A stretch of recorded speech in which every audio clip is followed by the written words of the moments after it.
กราบขอโอกาสพระเดชพระคุณหลวงพ่อพ่อแม่ครูบาอาจารย์และคณะสงฆ์ทุกรูปด้วยความเคารพแล้วก็ขอความผาสุกสงบร่มเย็นแห่งศีลแห่งธรรมจงบังเกิดมีแก่กายใจของเราแม่ชีอุบาสกอุบาสิกาทั้งหลายโดยทุกท่วนหน้ากันทุกๆคน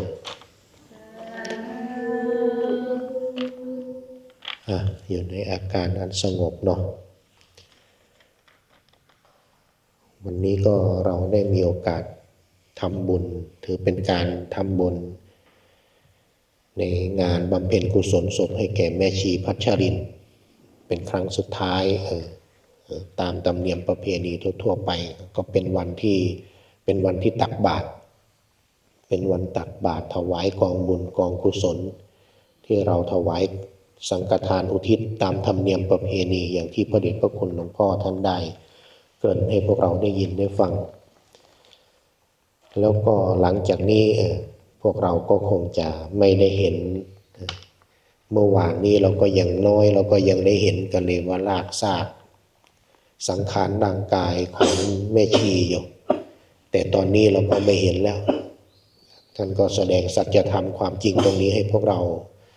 ได้เห็นเพื่อความที่ให้พวกเรานี้ไม่ได้ประมาทในการใช้ชีวิตเพราะความที่มันไม่แน่นอนเนี่ยเราก็ได้ยินมานานเราได้ยินมามากแต่พอมันเกิดขึ้นกับญาติอันเป็นที่รักของเรากลับกลายเป็นว่ามันไม่ใช่เรื่องธรรมดาแล้วจิตใจของเรามันมีความรู้สึกอาลัยอาวรณ์ห่วงหาระลึกนึกถึงสายสัมพันธ์ตรงนี้มันตัดไม่ขาดในความรู้สึกของเราแต่ที่จริงแล้วเนาะญาติโยมก็ไม่ใช่ว่าสิ่งเหล่านี้มันจะไม่ดีเสมอไปแต่สิ่งเหล่านี้มันเป็นเหตุเป็นปัจจัยให้พวกเราได้เรียนรู้ความจริงของกายใจของเราสิ่งที่มันต้องการสิ่งที่มันเป็นที่พึ่งให้ได้จริงๆของเรานี่มันมีมากน้อยเพียงใดพอสภาพจิตของเรามีคนที่รักเสียล้มหายตายจากไปสภาพจิตของเรามันจะไปพึ่งอะไรทั้งที่เราก็ได้ยินได้ฟังครูบาอาจารย์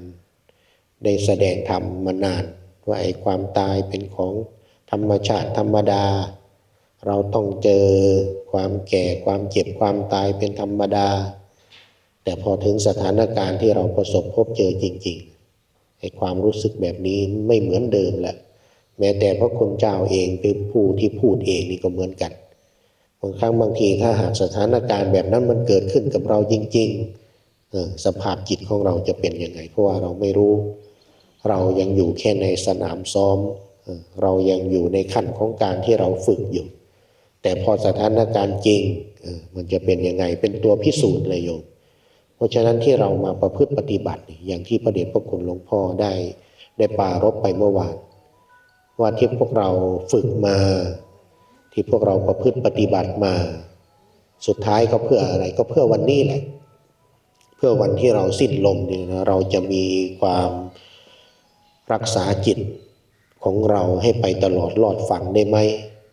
ถ้าหากจิตของเรามันเสพแต่อกุศลแน่นอนภพภูมิที่เป็นอกุศลมันก็เป็นที่ไป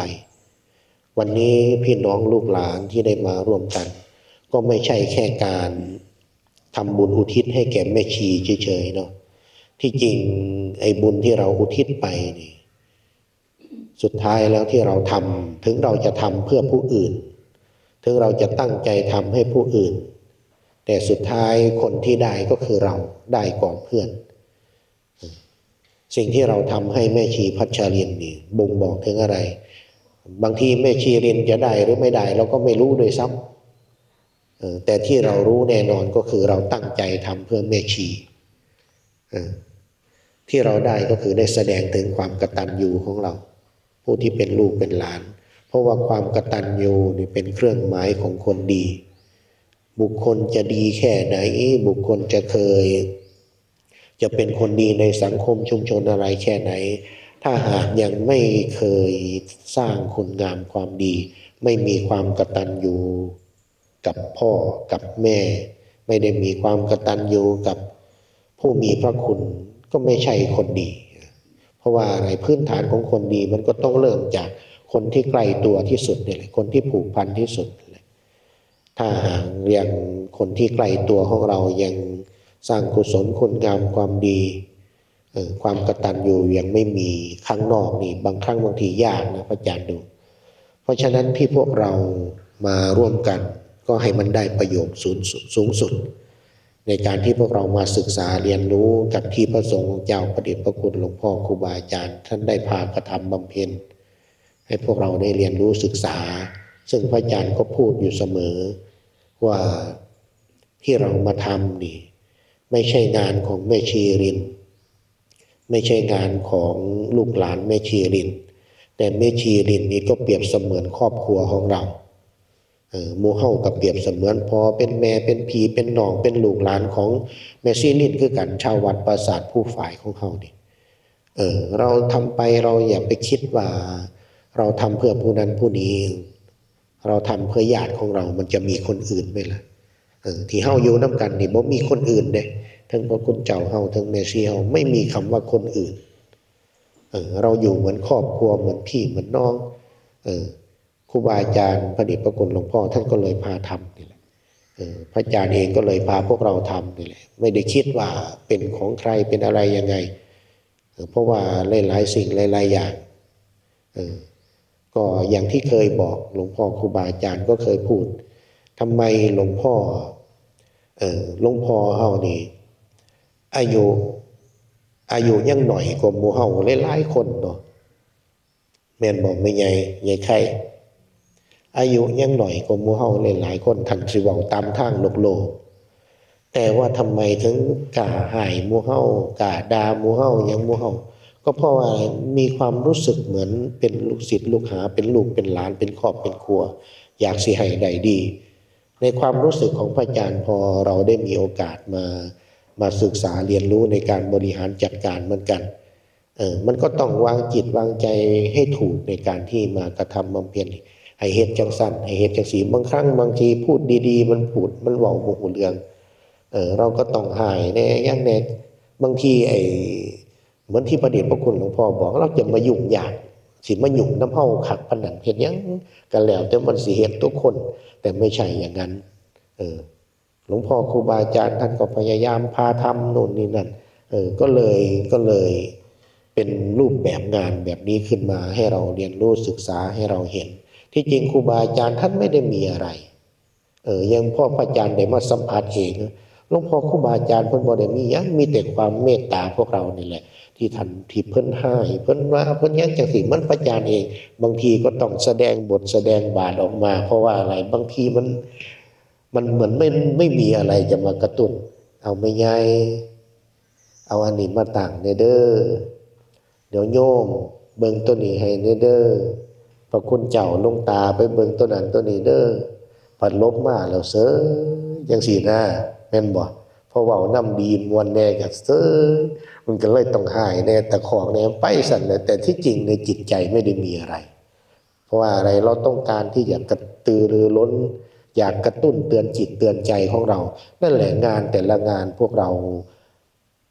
ฝึกให้มันได้เอางานเนี่ยมาฝึกจิตฝึกใจพวกเราให้มันได้อย่าไหลไปตามกระแสให้มีความรับผิดชอบความกระตือรือร้นขวนขวายที่หลวงพ่อครูบาอาจารย์ท่านพาทำนี่ไม่ได้มีอะไรทางลูกหลานแม่ชีรินอย่างนี้ก็ได้มาศึกษาเรียนรู้ด้วยว่ามันเป็นยังไงอย่างที่เห็นเนี่ยแหละถ้าเป็นงานศพอยู่ข้างนอกนี่โอ้ยพระอาจารย์ดูแล้วลูกหลานแม่ชีรินนะพระอาจารย์ดูถ้าเราไปตั้งศพข้างนอกโอ้อยู่ที่บ้านเรานะทั้งเหล้าทั้งยาทั้งโบกไผ่ไฮโลทั้งทางครัวล้มบัวล้มหมูมันจะหมดกี่ตัวเนี่ยลองคิดดูถ้าเราไปทำที่บ้านกินอยู่ทั้งวันห่ออยู่ทั้งวันใส่สีเลี้ยงเหล้าเลี้ยงยังอีกถึงจะมันมีการรณรงค์งานศพปลอดเหล้าก็ช่างเถอะผู้เจ้าภาพผู้ยกเต็นท์ยกนั่นยกนี่ก็มาขอบัดนี้มาขอกสิบ่กล้าให้บอกเขายกเต็นท์ให้เฮาอย่างจังซั่นเป็นอย่างนั้นไปนั่นแหละที่เราทำนี่ทำยังไงเราจะทำให้บริสุทธิ์จริงๆที่พวกเรากระทำบำเพ็ญให้แม่ชีรินพระเดชพระคุณหลวงพ่อก็เลยพาพวกเราทำแบบนี้แหละให้ทั้งแม่ชีทั้งพระเนรเรานี่ เราอย่าไปคิดเหมือนโยมเขานะพระคุณเจ้าเราเฮาอย่าไปคิดคือโยมเพิ่นเราทำเนี่ยเราไม่ได้ทำเพื่อใครมีแต่ครอบครัวเดียวกันทั้งนั้นเราช่วยกันช่วยเหลือเกื้อกูลกันนี่เลยคือสิ่งที่ต้องการสิ่งที่อยากเห็นว่าแต่ละวันแต่ละคืนที่มันผ่านไปในการที่พวกเราอยู่ร่วมกันนี่เราได้ประโยชน์อะไรบ้างคันสิเห็นใจกันนี่มันเห็นจังสิละญาติโยมบางครั้งบางทีอยู่ด้วยกันนี่สร้างกันเพราะตายก็ญาติโยมแม่นบอกแม่ซีพุ่มไม่ใช่พุ่มบางเทื่อบัดย่ามอยู่น้ำกันเนี่ยโอ้ยมีแต่หายมีแต่ปล่อยให้กันแต่พอถึงเวลาสิ้นลมหายใจพอถึงเวลาตายไปมันบ่งบอกถึงสภาพจิตที่แท้จริงของเราของความที่เราเกิดมาได้เป็นภพภูมิของความเป็นมนุษย์ยังไงมันก็บ่ถิ่มกันดอกโยม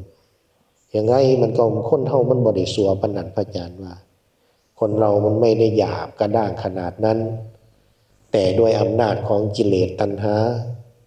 อำนาจของความอยากที่มันอยู่ในจิตในใจอำนาจของโลภะโทสะที่มันอยู่ในจิตในใจของเราเนี่ยมันทำให้แสดงออกมาแต่ภพภูมิของความเป็นมนุษย์มันไม่ใช่อย่างนั้นนี่แหละมันสิได้เห็นใจกันอีหลีกับตอนนี้เพราะฉะนั้นพวกเรามาศึกษาเรียนรู้แบบนี้แล้วนะญาติโยมเนาะก็เอาประโยชน์ให้มันได้ตักตวงให้มันได้เป็นคติเป็นแง่คิดว่าถ้าหากว่าเราได้ประสบพบเจอกับเราเองเราจะทำยังไงเราจะวางจิตวางใจยังไงศึกษาเรียนรู้อันนี้แม่ชีลินก็ถ้าจะพูดทั้งทางโลกนี่ก็แทบจะไม่ใช่ญาติของพระอาจารย์เลยด้วยซ้ำแต่พอแม่ชีโทรไปว่าแม่ชีโทรไปบอกว่าได้ปั๊มหัวใจอยู่ห้อง ICU ความรู้สึกของเรายังเหมือนเราเหมือนทำไมสตันไปชั่วคราวมันช็อกไปชั่วคู่เราจะทำยังไงก่อนเราก็เลยประสานคนโน้นคนนี้โทรหาคนโน้นคนนี้ไปมาพอบอกว่าสิ้นลมหายใจเสร็จ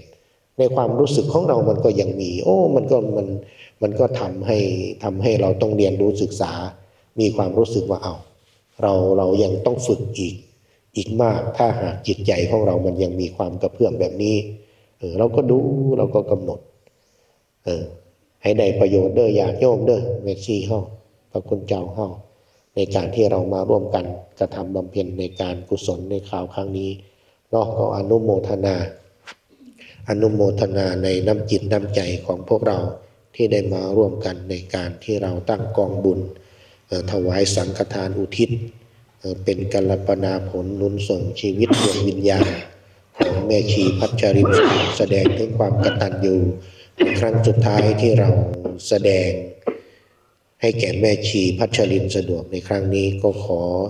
บุญกุศลคุณงามความดีที่ได้กระทำบำเพ็ญจงมาเป็นเดชเป็นเดชะเป็นพลวะปัจจัยหนุนส่งย้อนสนองชีวิตกายใจของเราให้มีแต่ความสุขความเจริญรู้ตื่นเบิกบานจนเข้าถึงความจริงแห่งสัจธรรมความจริงสุดท้ายถึงความสิ้นทุกข์เข้าถึงบรมสุขโดยทุกท่วนหน้ากันทุกท่านทุกคนเทอญ